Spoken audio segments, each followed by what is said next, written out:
ইল্লাহি ওয়াইন্না ইলাইহি রাজিউন। বিএমপিকে ধ্বংস করে দিল এ বুইরা নেতা। সে বলে ছাত্রদলের নেতা।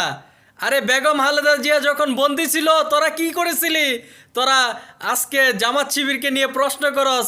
জামাত শিবিরের নামটা শুনলে এ আওয়ামী লীগ সন্ত্রাসীরা যেভাবে জামাত শিবিরের নেতাদেরকে পিটিয়ে মারত, আর তোরা এখন আওয়ামী লীগ সন্ত্রাসীদের মতন বক্তব্য। এই দেখুন বিএমপিকে কিভাবে ধ্বংস করবে এই আওয়ামী লীগ সন্ত্রাসী।